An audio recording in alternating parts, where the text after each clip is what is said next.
जय श्री राधे गोविंद। श्री हरिवंश।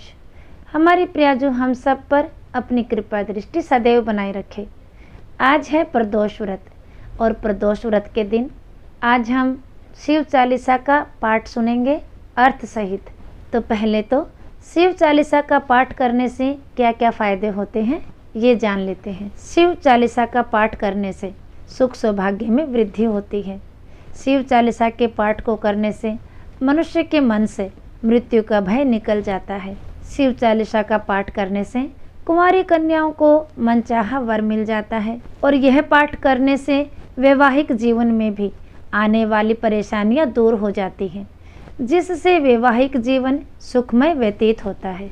शिव पुराण के अनुसार शिव चालीसा का पाठ करने से समय से पहले और दर्दनाक मृत्यु नहीं होती, जिससे व्यक्ति का जीवन लंबा और सुखद होता है। शिव चालीसा का पाठ करने से निसंतान दंपति को संतान की प्राप्ति होती है और साथ ही शिव चालीसा का नियमित रूप से जप करने से धन की प्राप्ति होती है।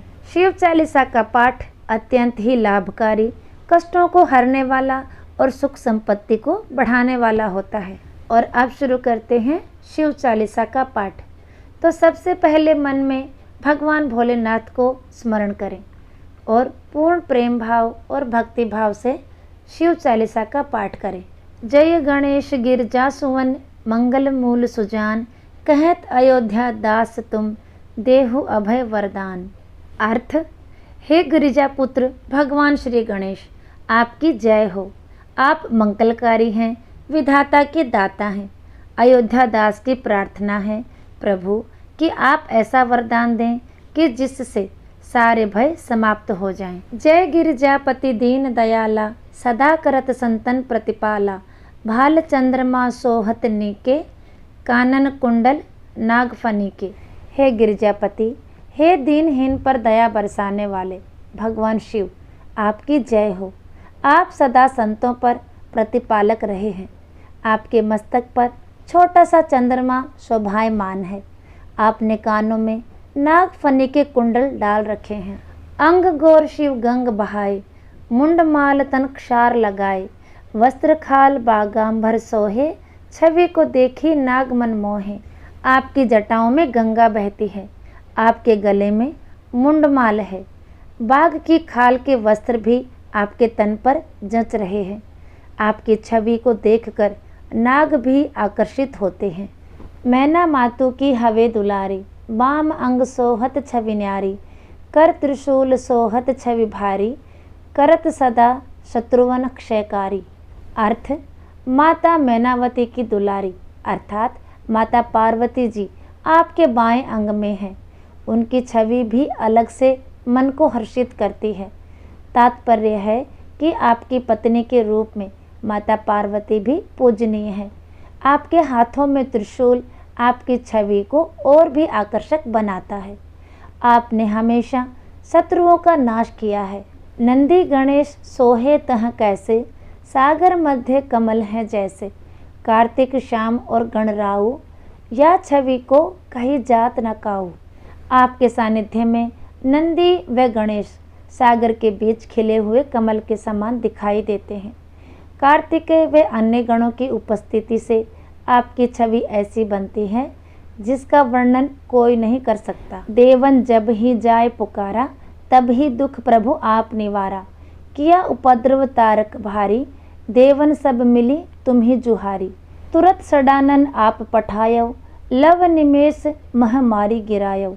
आप जलंधर असुर संहारा, सुयस तुम्हार विदित संसारा। हे भगवान, देवताओं ने जब भी आपको पुकारा है तुरंत आपने उनके दुखों का निवारण किया है।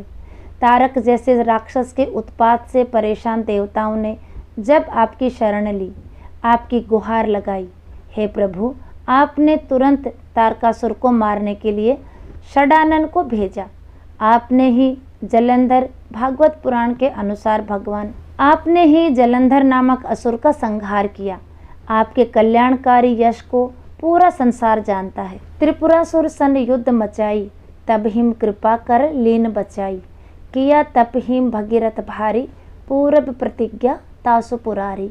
हे शिव शंकर, हे भोलेनाथ, आपने ही त्रिपुरासुर के साथ युद्ध कर उनका संहार किया, वे सब पर अपनी कृपा की।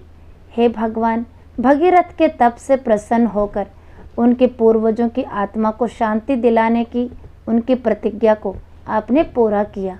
दानिन मह तुम सम को नाही, सेवक स्तुति करत सदाही। वेद माही महिमा तुम गाई, अखत अनादि भेद नहीं पाई। इसका अर्थ है, हे प्रभु, आपके समान दानी और कोई नहीं है। सेवक आपकी सदा से प्रार्थना करते आए हैं। हे प्रभु, आपका भेद सिर्फ आप ही जानते हैं, क्योंकि आप अनादिकाल से विद्यमान हैं। आपके बारे में वर्णन नहीं किया जा सकता। आप अकथ हैं। आपकी महिमा का गान करने में तो वेद भी समर्थ नहीं है। प्रगति उदित मंथन में ज्वाला, जरत सुरासर भय विहाला। कीन्ही दया तह करि सहाय, नीलकंठ तब नाम कहाई। इसका अर्थ है, हे प्रभु, जब क्षीर सागर के मंथन में विष से भरा घड़ा निकला तो समस्त देवता और दैत्य भय से कांपने लगे। आपने ही सब पर मेहर करते हुए इस विष को अपने कंठ में धारण किया, जिससे आपका नाम नीलकंठ हुआ। पूजन रामचंद्र जब कीन्हा, जीत के लंक विभीषण दीन्हा। सहस कमल में हो रहे धारी, कीन्ह परीक्षा तब हिम पुरारी। एक कमल प्रभु राखेउ जोई, कमल नयन पूजन चह सोई।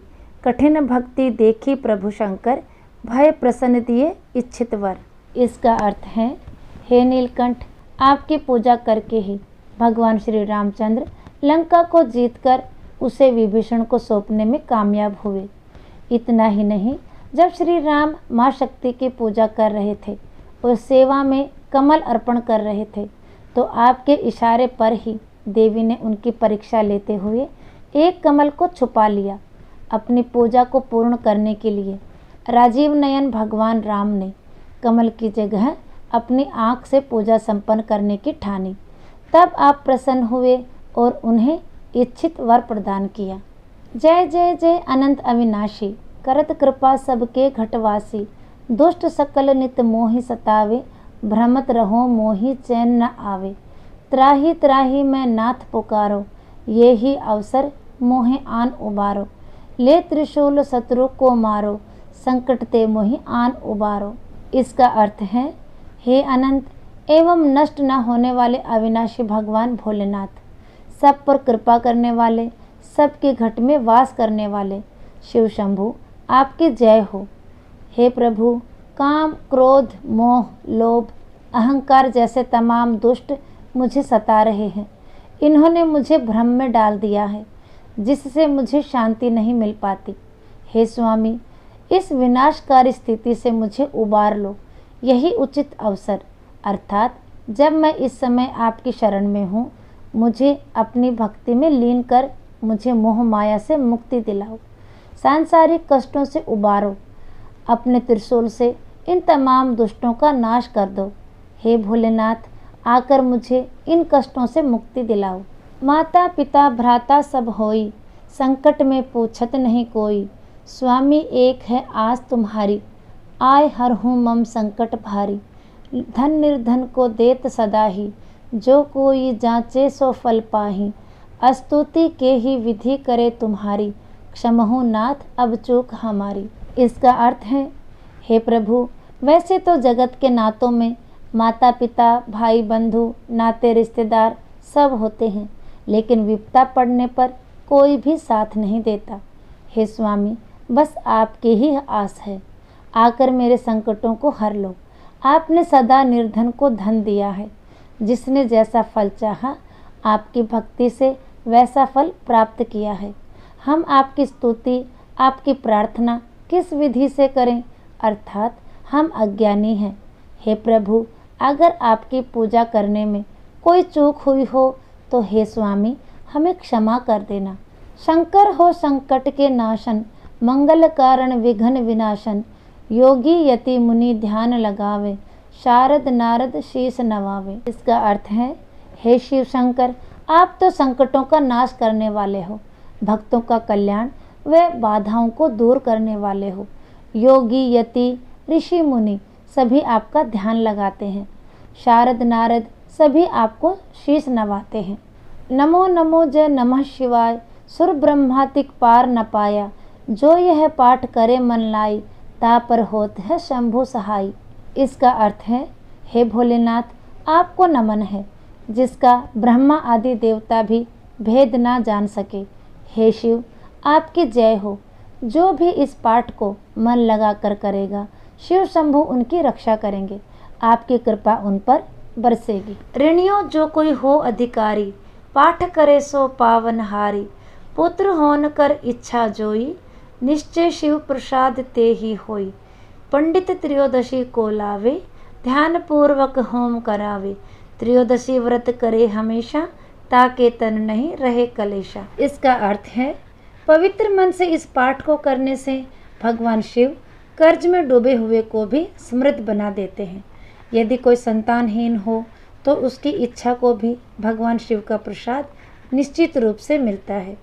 त्रयोदशी को पंडित बुलाकर हवन करवाने, ध्यान करने और व्रत रखने से किसी भी प्रकार का कष्ट नहीं रहता। धूप दीप नैवेद्य चढ़ावे, शंकर सम्मुख पाठ सुनावे, जन्म जन्म के पाप नसावे, अंत धाम शिवपुर में पावे, अयोध्या दास आस कहें तुम्हारी, जानी सकल दुख हरहूँ हमारी। इसका अर्थ है, जो कोई भी धूप दीप नैवेद्य चढ़ाकर भगवान शंकर के सामने इस पाठ को सुनता है, भगवान भोलेनाथ उसके जन्म जन्मांतर के पापों का नाश करते हैं। अंतकाल में भगवान शिव के धाम शिवपुर अर्थात स्वर्ग की प्राप्ति होती है, उसे मोक्ष मिलता है। अयोध्या दास को प्रभु आपकी आस है, आप तो सब कुछ जानते हैं, इसलिए हमारे सारे दुख दूर करो भगवान। नित्य नेम उठी प्रातः ही, पाठ करो चालीसा, तुम मेरी मनोकामना पूर्ण करो जगदीसा। मगसिर चठी हेमंत ऋतु, बसंत 64 जान, स्तुति चालीसा शिव ही, पूर्ण कीन कल्याण। इसका अर्थ है, हर रोज नियम से उठकर प्रातः काल में इस चालीसा का पाठ करें और भगवान भोलेनाथ जो इस जगत के ईश्वर हैं, उनसे अपनी मनोकामना पूरी करने की प्रार्थना करें। वसंत 64 में मंगसीर मास की छठी तिथि और हेमंत ऋतु के समय में भगवान शिव की स्तुति में यह चालीसा लोगों के कल्याण के लिए पूर्ण की गई है। जय हो भोलेनाथ की, जय हो कैलाशपति की, जय हो गौरी शंकर की। तो आज का वीडियो यहीं तक, फिर मिलेंगे अगले वीडियो में।